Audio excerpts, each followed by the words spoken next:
प्रदूषण का स्तर फरीदाबाद एनसीआर में लगातार बढ़ता जा रहा है, लेकिन प्रदूषण को किस तरीके से मैनेज या कंट्रोल किया जाए, इसका जवाब बहुत सारे लोगों के पास है भी और नहीं भी।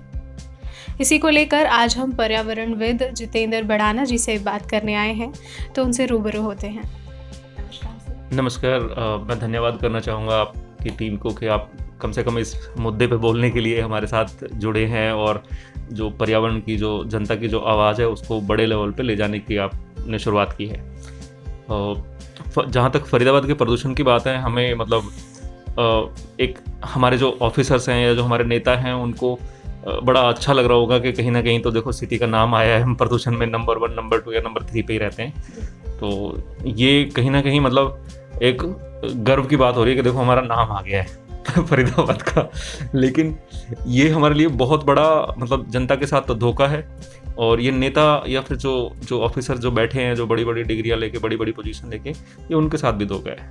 मरेंगे वो भी, लेकिन उनको अभी ऐसा लग रहा है कि हम एसी में बैठे हैं तो हमें कुछ नहीं होगा, या फिर जहाँ जहाँ हम रहते हैं वहाँ तो छिड़काव हो ही जाता है, या फिर जो हमारी गाड़ी है वो तो बहुत बड़ी है, वो तो उसमें तो एसी लगा ही होता है।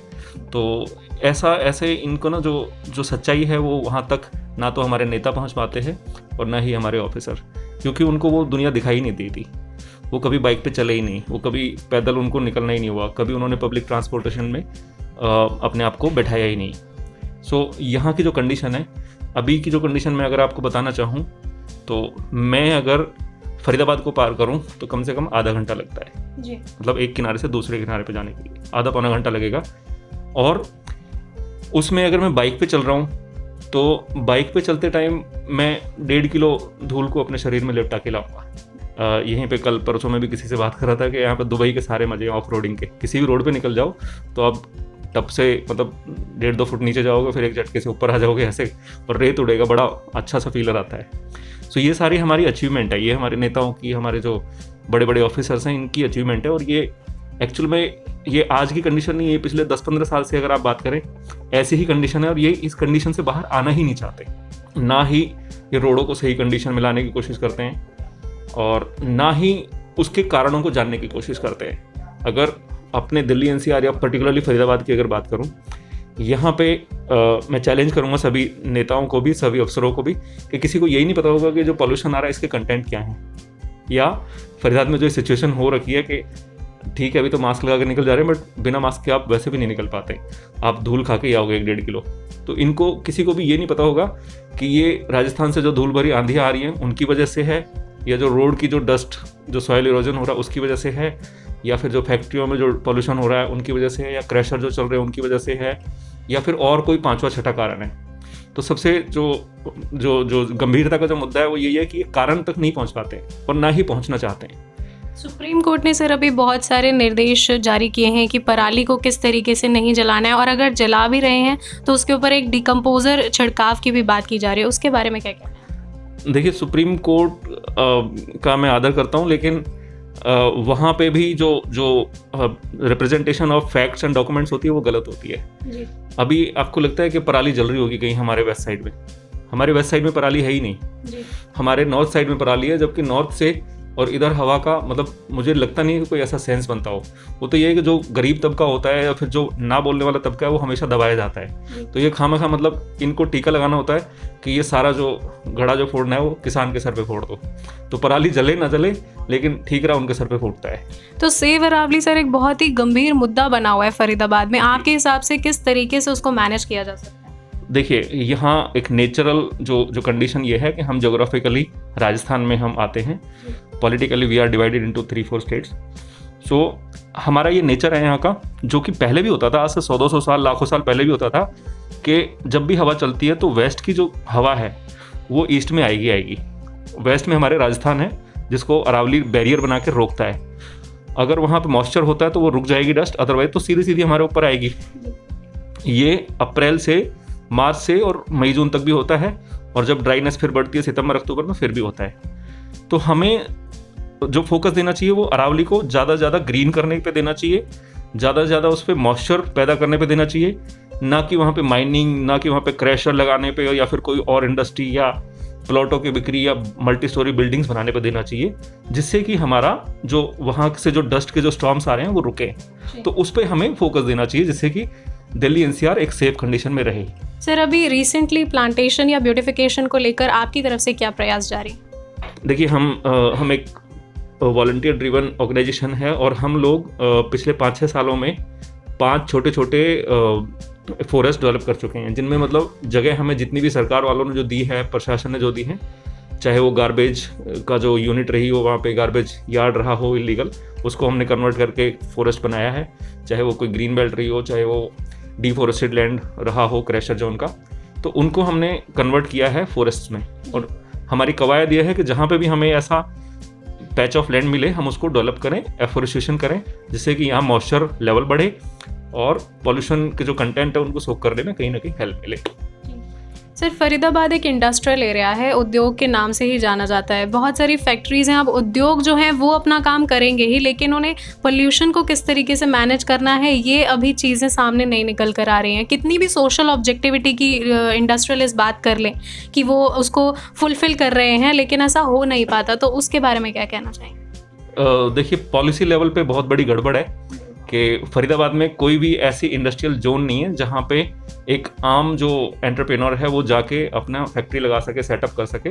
या तो वो इतनी महंगी जोन बना देते हैं, या तो मतलब इतना उसके दाम इतने बढ़ा देते हैं कि जो जिसको वास्तव में काम करना होता है वो वहाँ काम करने की औकात ही नहीं रख पाएगा। उसको करोड़ों रुपए में वो प्रॉपर्टी देंगे तो वो नहीं लेगा। दूसरा, जो यहाँ की जो इंडस्ट्रियलाइजेशन जो है वो अनऑर्गेनाइज वे में है। आप लगाओ सरूर पर की बात करो, गाँची की बात करो, पाली की बात करो, भांकरी की बात करो, इधर पल्ला और खेड़ी वगैरह की बात करो, तो इनमें क्या है कि जो इंडस्ट्रियलाइजेशन होता है वो अनमैनेज्ड वे में है, जो कि हमेशा दुख देगा। और वहाँ पे क्या करते हैं, डस्ट वहाँ बनती है, वहाँ पे जो पोल्यूशन होता है, जो फैक्ट्रियों का पोल्यूशन है, जो एमिशन है, वो होगा ही होगा वहाँ पे। तो ज़मीन की जो फर्टिलिटी है वो कम होती जा रही है, लेकिन पोल्यूशन, नॉइज़ पोल्यूशन भी होता है। हम देखते हैं कि घरों के बीच में सर इंडस्ट्रीज सेटअप की हुई हैं, प्रॉफिट मैक्सिमाइजेशन, गवर्नमेंट पूरा उस पर फोकस कर रहा है, उसके बारे में क्या कहना चाहिए? मतलब जो घर हैं सर वो पूरा हिल जाते हैं अच्छी तरीके से, इंडस्ट्रीज घरों के बीच में सेटअप है, उसके बारे में क्या कहना? देखिए, मैं मतलब इंडस्ट्रियलाइजेशन के अगेंस्ट नहीं हूँ, ना कमर्शलाइजेशन के अगेंस्ट हूँ, but it has to be in a proper way. आप इंडस्ट्री लगाओ, आप कमर्शियल यूनिट्स लगाओ, लेकिन कोई मैनेज तो करें उनको।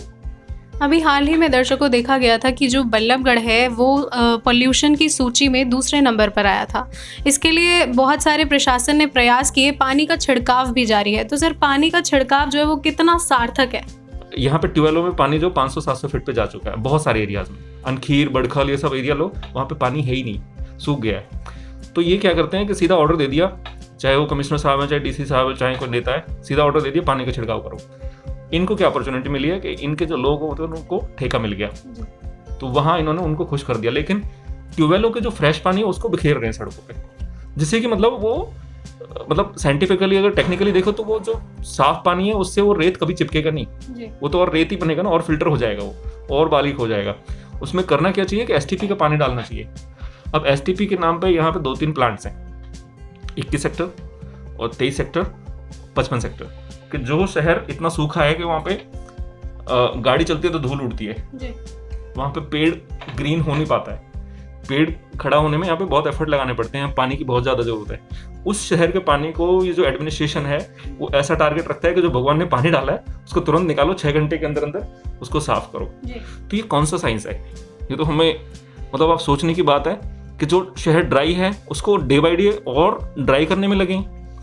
उनका टारगेट कुछ और ही है, वो भगवान पानी दे रहा है उसको ये उठा के नाले में फेंक दे रहे हैं कि यहाँ से बाहर निकालो, इसको और सूखा बनाते जा रहे हैं। मतलब जो ड्राइनेस है उसको और बढ़ाते जा रहे हैं, तो भाई पॉल्यूशन तो बढ़ेगा।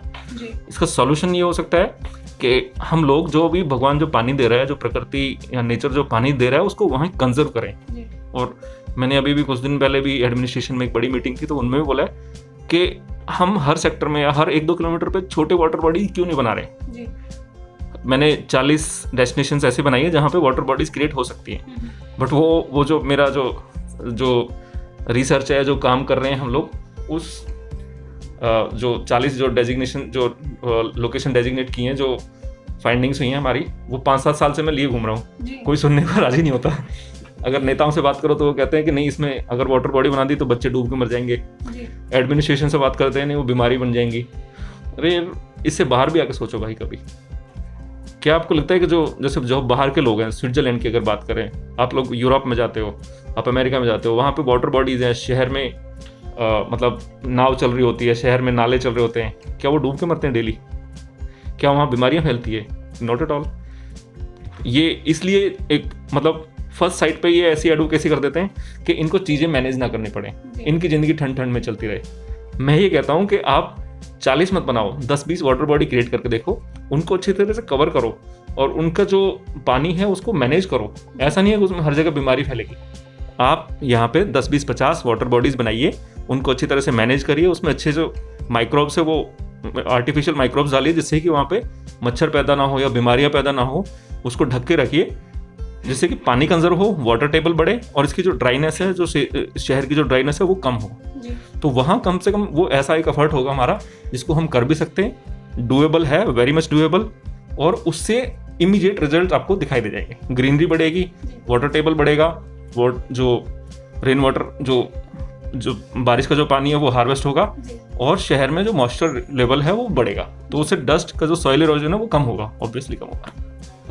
तो एनवायरनमेंट कंजर्वेशन की जहाँ बात की जाती है वहाँ पर बात ये आ जाती है कि हमें वाटर बॉडीज़ क्रिएट करनी चाहिए, हम लोग पॉन्ड्स क्रिएट कर सकते हैं, और एनवायरनमेंट कंजर्वेशन के लिए सबसे ज़्यादा ज़रूरी है प्लांटेशन। जनता के लेवल पर आप सिर्फ यही कर सकते हैं कि आप प्लांट्स लगाएं, पौधारोपण करें, जिससे कि ग्रीनरी बढ़े। हरियाणा जो है, हरियाणा प्रदेश हरियाली के ही लिए जाना जाता है। प्रदूषण को कंट्रोल करने के लिए आज की बातचीत में सिर्फ इतना ही। कैमरा पर्सन नम्रता के साथ अनिका महेश्वरी, नमस्कार।